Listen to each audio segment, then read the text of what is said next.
So, tonight, for the month of April, we're starting a brand new series, a brand new topic called Tell the World. Tell the World, okay? We're going to start a brand new topic tonight called Tell the World, okay? Here's the thing. I want you to fill in this blank for me. Put up that screen, Miss Teresa. It says, Jesus is blank. Now, real quick, in your head, I want you to fill in that blank. Take a couple of seconds. Jesus is fill in the blank. All right? Jesus is fill in the blank. Okay? What is Jesus to you? Maybe you put a question mark. I don't know. Maybe you haven't actually have an answer to fill in that blank. But in your mind, real quick, in your thoughts, fill in that blank. Jesus is fill in the blank, and then hold on to that, okay? Here's what we want to talk about this month. What we want to talk about this month, really, in the simplest form, in the most direct way, we want to talk about telling the world who Jesus is. That's really what we want to talk about this month, okay? But here's the thing. If you're going to tell the world who Jesus is, we first got to start off with being able to fill in this blank line, okay? Because you can't tell anyone who Jesus is if you don't really know who he is, right? So it's important for us to be able to fill in this blank line. But here's the thing. We got to be able to do more than just fill in this blank line. We got to be able to share. We got to be able to describe what it is that we put in this blank line. So, for example, if you were to say Jesus is love, how would you be able to tell me that Jesus is love? Right? How would you explain that to me?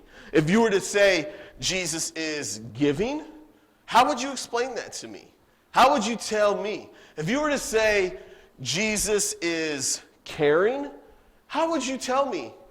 How would you share with me that Jesus is caring? Pretend that I've never heard of Jesus in my entire life. Because there are people, surprisingly, I know it may shock you, but there are actually people who have no idea who Jesus is. Newsflash, there's a lot of folks in the church who ain't got no idea who Jesus is either.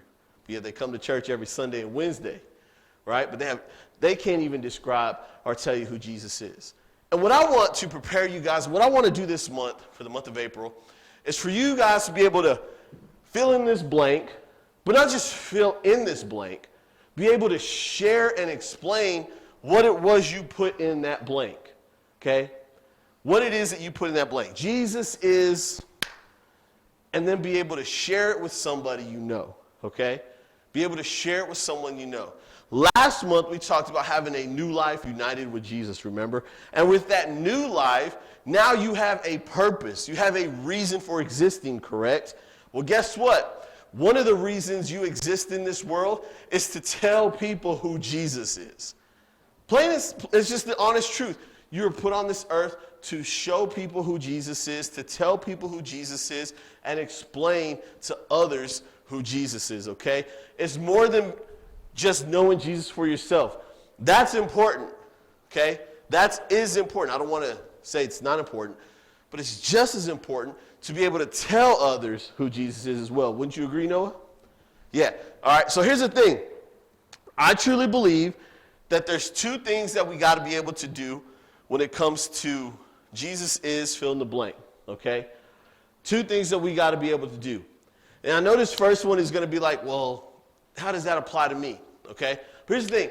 I believe that we want to tell the world who Jesus is. We got to be able to preach it, yo. Like, seriously, we got to be able to preach it. Now, I know what some of you be thinking. I ain't no pastor, Kerry.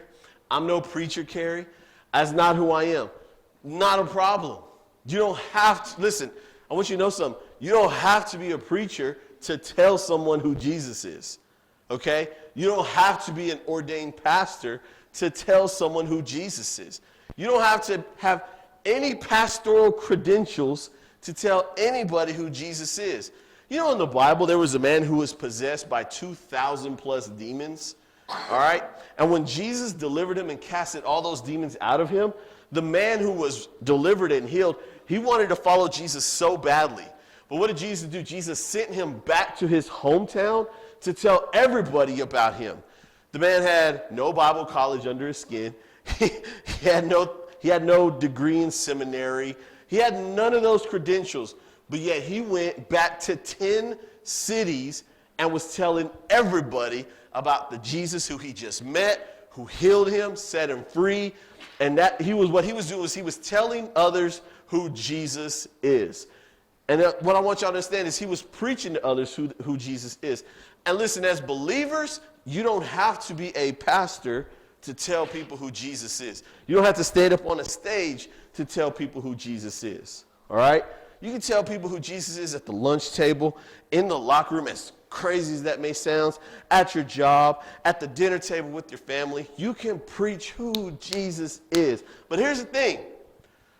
We'll never be able to tell people who Jesus is if we don't have what I call a revelation of who Jesus is.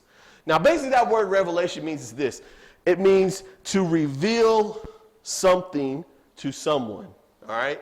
To reveal something to someone, okay? When there is a revealing of something, it basically means to make something known. When you have a real revelation of who Jesus is, like a real revelation, when you have a revealing of who he is, man, you can't help but keep that contained. You can't help but tell others on who Jesus is. Like, you just want to share it with someone. You're like, you ain't going to believe this, Noah. I learned who Jesus is today. Like, that's what happened with that man who was possessed by all those demons. He had a revelation, a revealing of who Jesus is. And because of that, he wanted to tell so many people. Everybody in the Bible who Jesus healed, touched, or saved, they couldn't wait to tell other people who Jesus is. Why? Because they had a revelation of him. They had a revealing of him. Something that they had never known was now known. When you have that revelation, it's the game changer. You want to tell so many people about Jesus, okay? Listen, I love what the Bible says in Matthew chapter 16, verses 13 through 17, okay? And this is Jesus talking to his disciples. It says, when Jesus came to the region of Caesarea Philippi, he asked his disciples. Now, you got to remember, his 12 disciples were his closest students, okay? The people who lived with him and walked with him every day for 3 years. He asked his disciples, who do the people say the Son of Man is? In other words, who does the crowd, who does everybody say that I am? And they replied, some say John the Baptist, some say you're Elijah, and others say you're Jeremiah or one of the other prophets. But here's what I love. Jesus looked at his 12 disciples and he asked them this question, but who do you say that I am? That is a powerful question. Who do you say that Jesus is? If Jesus was up here right now and he was asking you, who do you say that I am?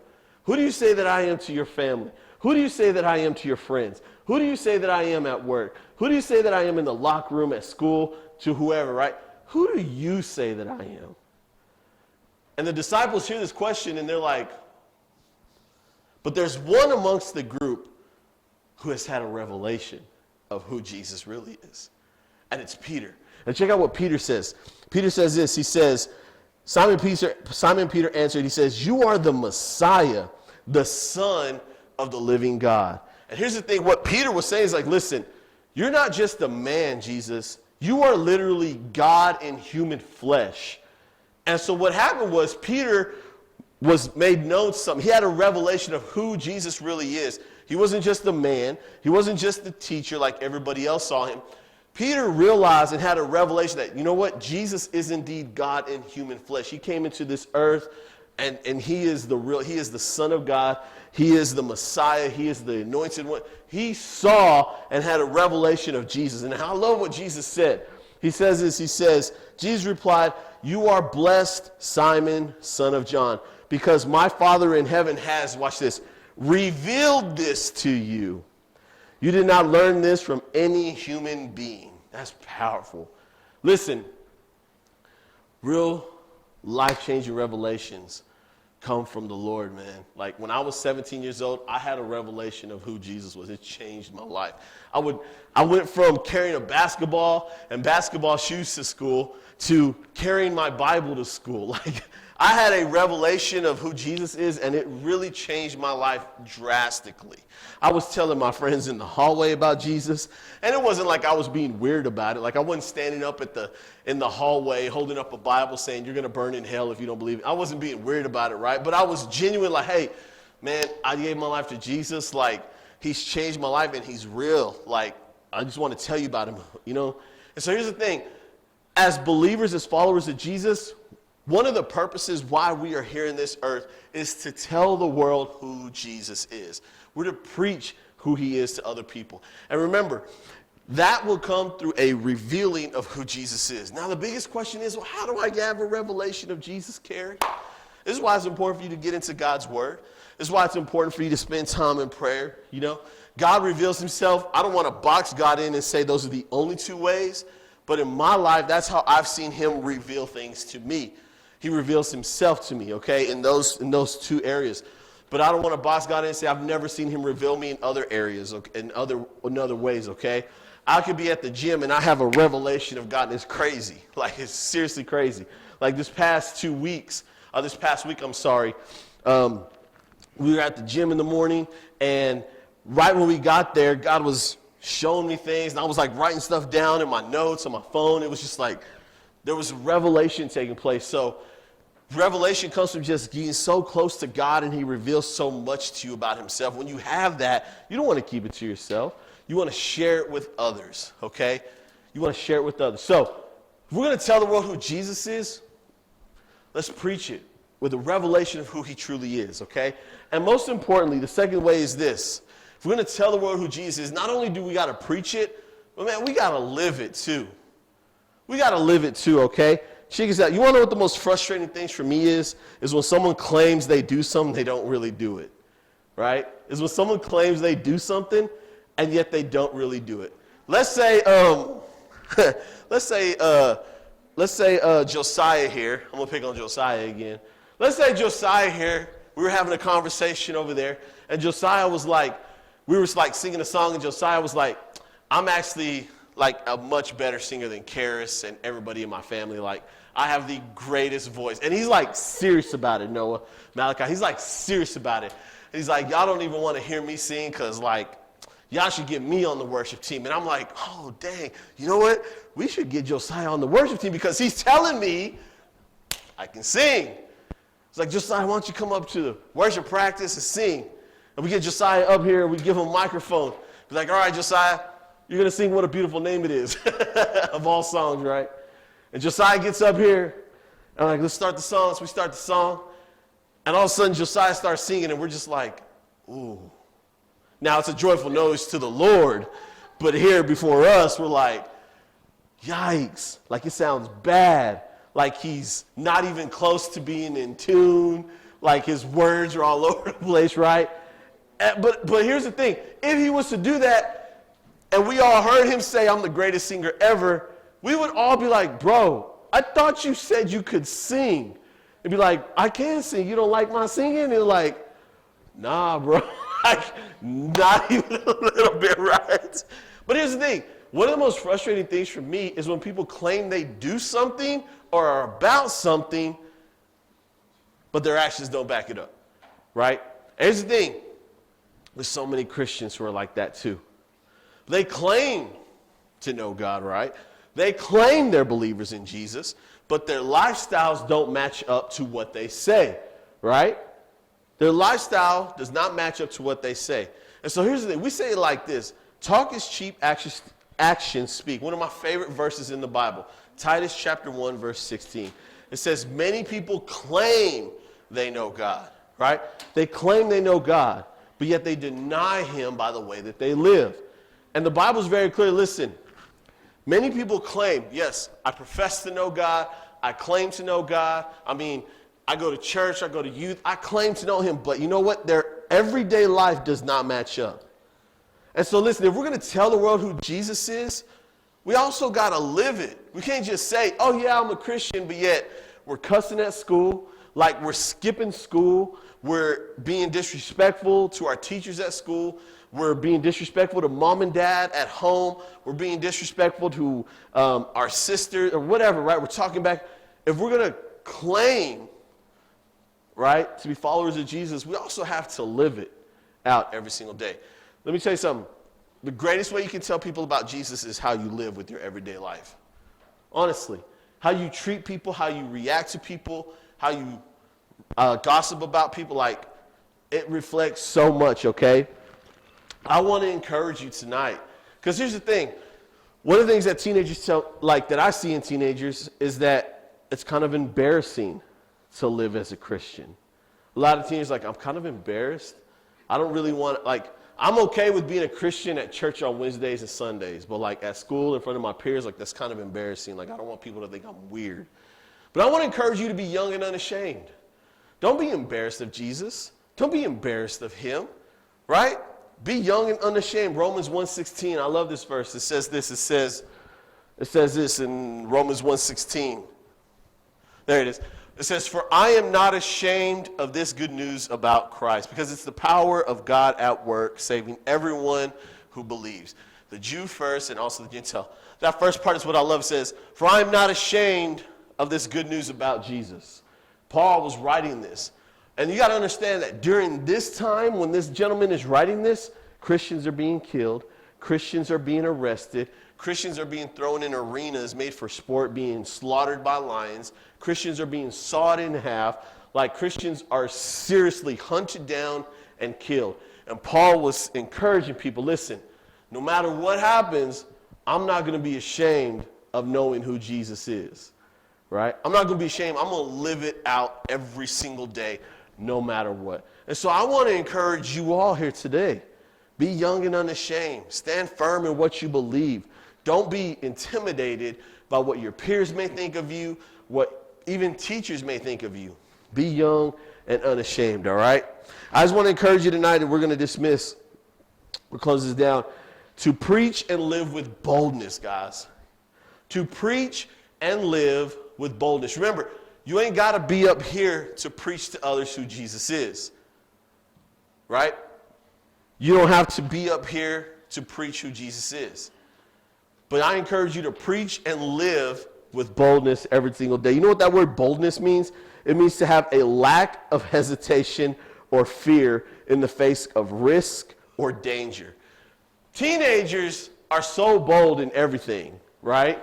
They will run and do some wild stuff. They'll do some crazy things because they're without hesitation. They won't even think about it, right? But when it comes to Jesus, for some reason, I don't know why, it's lack boldness. But I see a generation of kids who are going to be bold. So I want to encourage you to preach and live with boldness every single day, telling the world who Jesus is, okay? Listen, we listened to a message by Pastor Tim Summers on Sunday morning up here. And I love what he said. He said, a true follower of Jesus points and brings people to Jesus. A true follower of Jesus points and brings people to Jesus. That's what our responsibility is as Christians. We're supposed to be pointing others to Jesus. We're supposed to be bringing people to Jesus. In the Bible, if you read in the New Testament, you'll read constantly people would bring their peers, their friends to Jesus.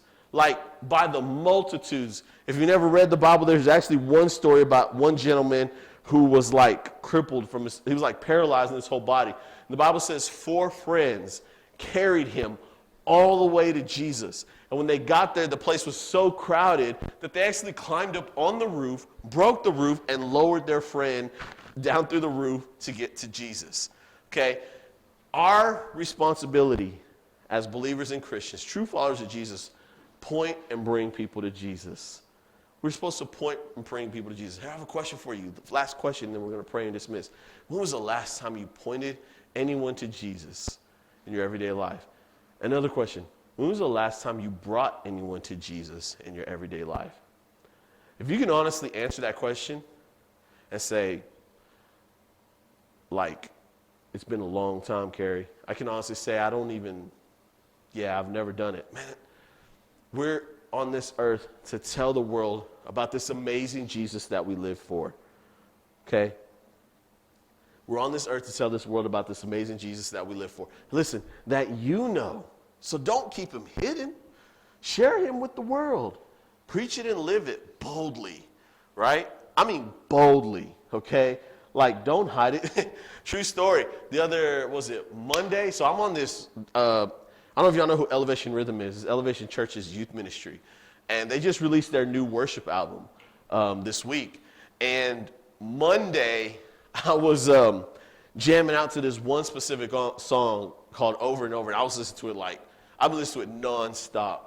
And I was at the gym, and I was like singing, like really getting into it, right? And I didn't see anyone around me, but I was like singing. There was this part where the drums, I was like, and I was just like worshiping, and I look up, and the girl at the front register was like looking at me kind of weird. And there was this point where I was like, I should probably chill out. But I was like, heck no, man. I'm worshiping God right now. I kept on singing. I kept on doing my thing. That's boldness. That's boldness right there. And you want to know what happens to so many people, specifically teenagers? Man, when you get caught in 4K, worshiping God or living for God, you want to be like, oh, that's my bad. Why? Be bold about it.